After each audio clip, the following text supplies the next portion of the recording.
Hello subscribers, welcome to our subscription video for this month. I have Casper here with me. We have two wonderful coffees for you this month. And the first one we're going to start with is this one called Akmel. And that's a coffee you know a lot about, Casper. True, yeah. What is Akmel? Who is Akmel? Akmel, or Akmel Nuri is his name, coffee farmer from Limo Kosa, just north of Jimma in Ethiopia. Akmel reached out to us back in 2014 through Instagram.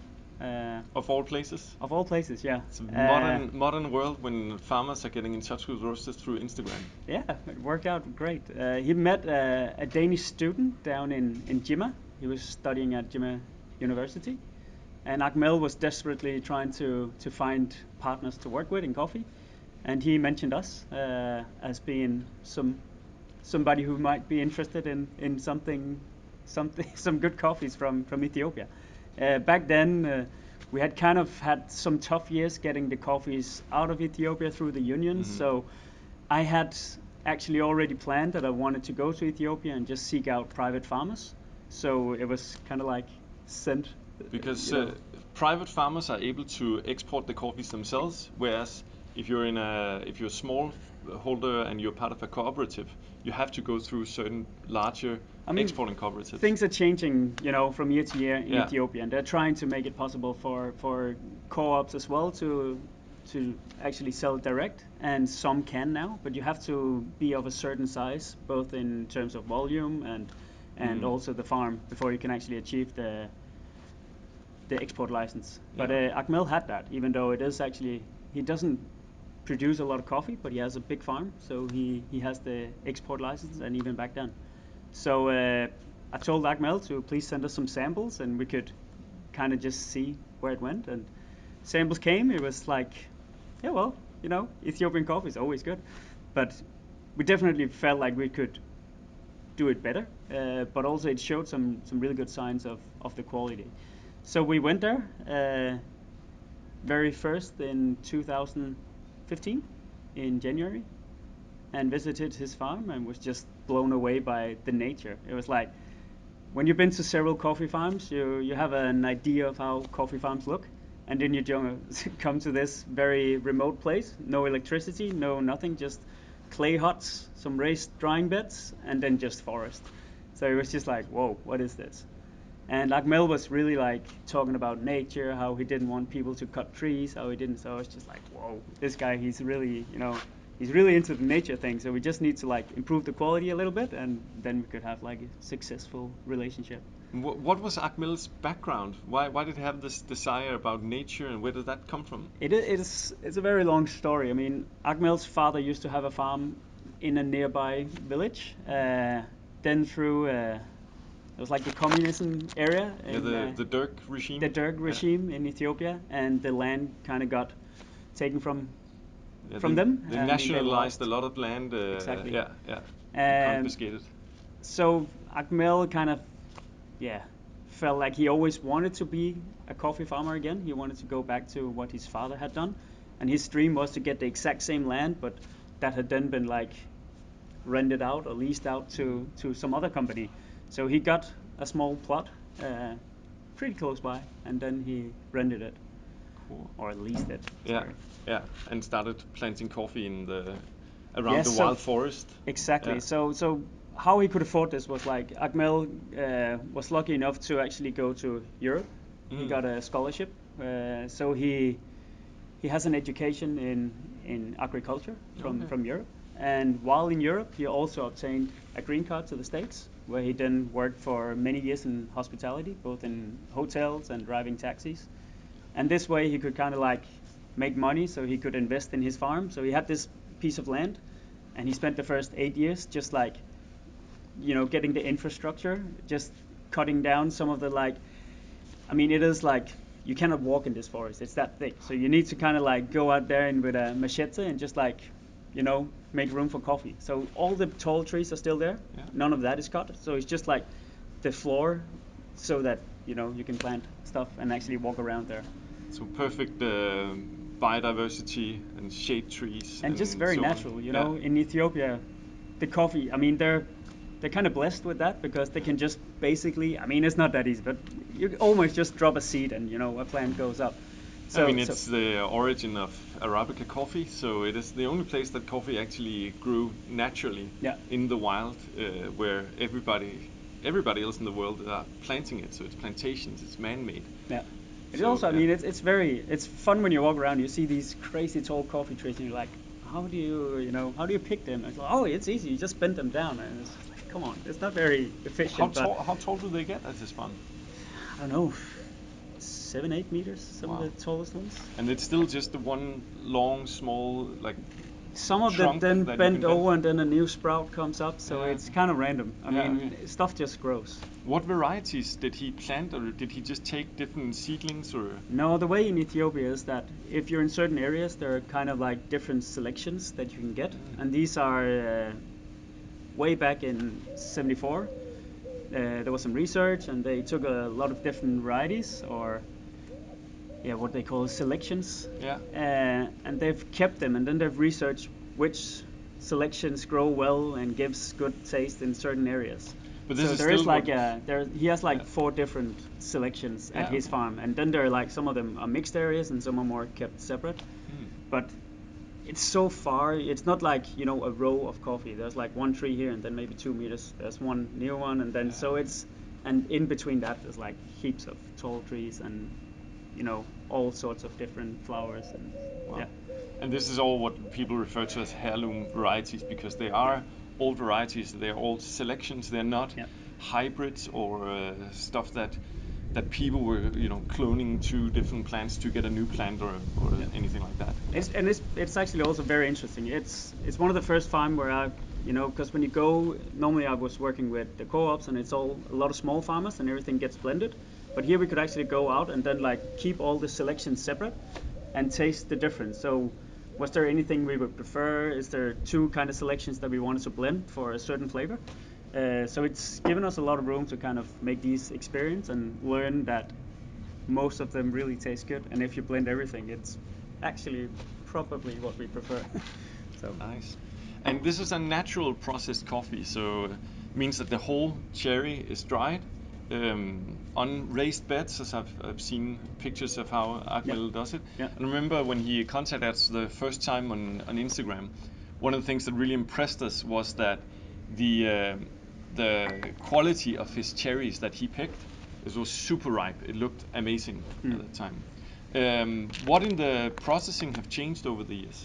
Because you've been there and you worked quite extensively with Akmel through the years on improvements. Yeah. I mean, every single year we kind of have to again go through. So when we pick this color. I mean, and that's just like a given. I mean, it's new workers there every year because in Ethiopia you kind of have people nomading around the coffee districts or areas.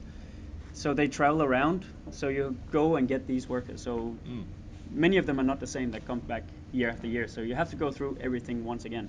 So we always like go through the drying tables, what to pick out, what to sort out, what we want, like, how the cherry should look like there. Yeah, okay. And then also just we've done a lot of experience with like how long do we want it to dry in the beds? Do we want shade or do we want it full sun?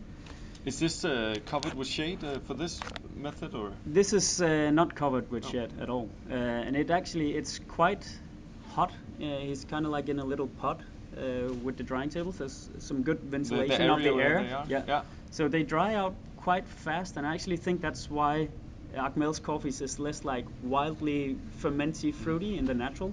It's more like clean. It's dried in around 12 days, 12 to 13 days, whereas further down in the south, people we work with are drying for up to 21 days. So it gives a completely different character of the coffee. So, but you still get like a lot of sweetness but just more clean finish. Yeah. So what I really pick up in the flavor of this coffee is definitely like that it's super clean. It's a really nice, like I'm not the biggest fan of naturals always, to say the least. But this one I really enjoy because it is super clean. It has this milk chocolatey quality to it, and it still has some fruit. So we were cupping it again yesterday, and I really just like this like subtle fruit tone, a little bit of like honey melon or something that comes through, but without all the funkiness. and without that like really vinegary sourness, you quite often get natural. So yeah, and we of course have this both for filter and espresso this month. Cool. Look forward. Let's have a taste. Yeah, I've already tasted some. It's good. Thanks. All right, the second coffee we have for you this month is from Konyu factory in Kenya. And this is a coffee I found actually both this year and last year. Last year I cupped it. It's one of those instances where we are in Kenya, or I was in Kenya cupping, I don't know, 100 different coffees, and this one really stood out on the cupping table last year. It was one of my favorites. And I actually went together with Sebastian, one of our baristas, to visit Konyu last year, but we ended up not buying it at that point. And then again this year, again on the blind cupping, it really stood out. It has an amazing sweetness, and it's like for me, like the kind of like, if I think about what's the best Kenyan coffees like, this is pretty much it. Like very fruity, lots of blackcurrant, but also a thick, like kind of molasses-like sweetness that continues to impress me. Like the level of sweetness in this is outrageous, I would say. Konyu is a washing station, or a factory as you call it in Kenya. It's part of a society called Kabara, which is comprised of 10 different factories. It's in the Kirinyaga region, so if you know where Nyeri is, we're slightly east. It's the neighboring region, so kind of almost going around Mount Kenya just to the south. So we're actually a little closer to Mount Kenya here, where Nyeri is between Mount Kenya and the Aberdares mountain range. I went to visit and was greeted by Jospat, not the Jospat we know from Kini, but Jospat Gitumu Wambuchi, and his secretary at the factory, Nancy, and they showed us around. Konyu has about 1,000 to 1,400 members of the factory who deliver cherries, and they are typically small families who nurture their own trees, ranging from anything from maybe only 50 coffee trees up to a couple of thousand coffee trees. I think one of the benefits with the cooperatives is that these small families only take care of their own trees. So it's the same people who will plant them, who will go prune them, who will fertilize and put manure and so on, take care of them, who will also be picking the coffees most of the time. There's a lot of biodiversity. They typically have other fruits that they grow either for their own consumption or to sell on the local market. Quite typically they have a couple of cows providing milk, and they also have a revenue stream from selling milk.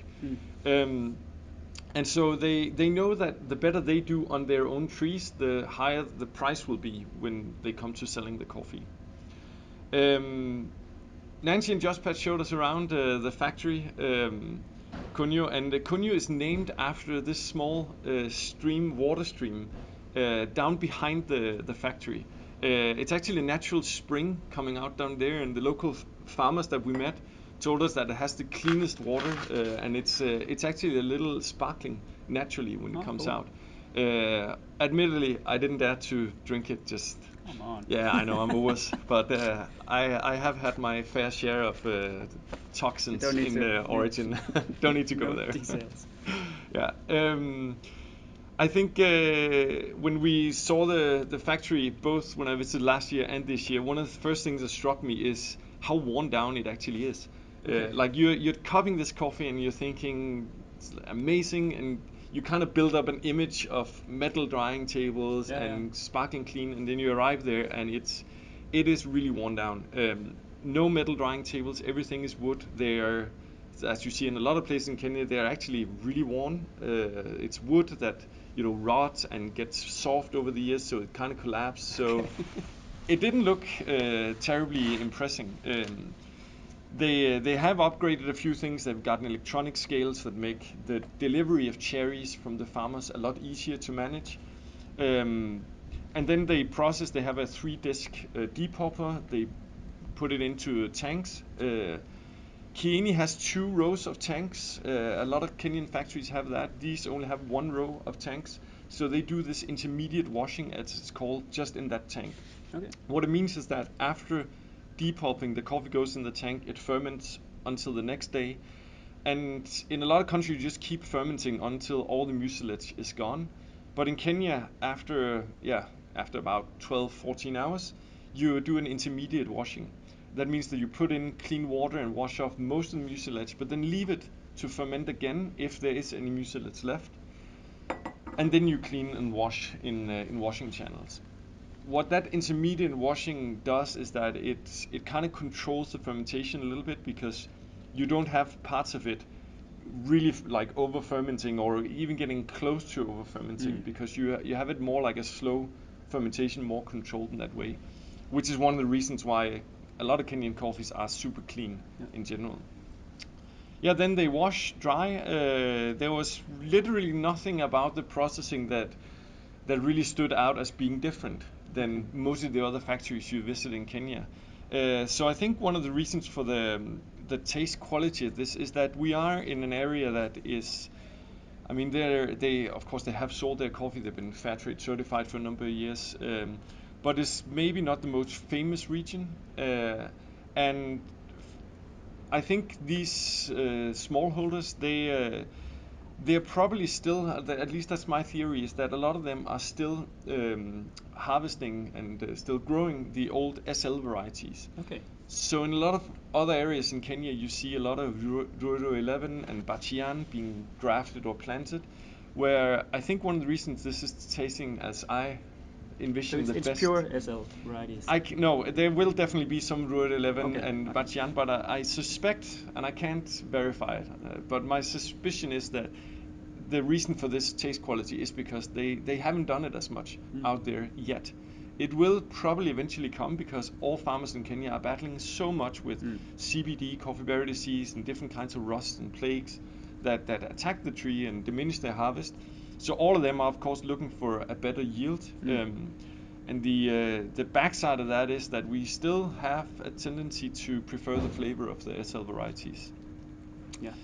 So this is a fully washed coffee. They have loads of water. There's besides this natural spring, there's also a small river running basically all like halfway around the perimeter of the factory. So they have loads of clean water for the washing, and of course the water is treated after the washing when it's polluted before it's let out into the nature again. I think it's a remarkable coffee. You I agree. did a good job I think, roasting it. Oh, thank you. Yeah. I mean, it is fun. Also, we've had Kenya for many years. We always try to have a second Kenya to kind of like show what can, Kenyan coffees do and how can they be different. This one for me is a little lighter, a little more citrusy, whereas Kenya is more fat and just like full-bodied. So it's cool. It's pretty much same varieties, but it's just a way different experience. Yeah, and Super I think fruity still, but the processing of it is very similar. Of course, the processing is a huge part of it, and both factory managers have done a great job. And then we are down to tasting terroir, tasting the difference in these two regions as well. Even though they're quite close and comparable in a lot of ways, there will be different soil compositions, different microclimates, and so on. And just to say, I mean, for these subscriptions, it's the only way to get the espresso version of this. It's not something we're gonna do. Yeah, so that's actually exclusive for the espresso subscribers this month. Yeah. Expect some heavy fruit and some really nice chocolatey shots as espresso or as a filter brew. Yep. We hope you will enjoy it. Yeah. Until next time. See you again.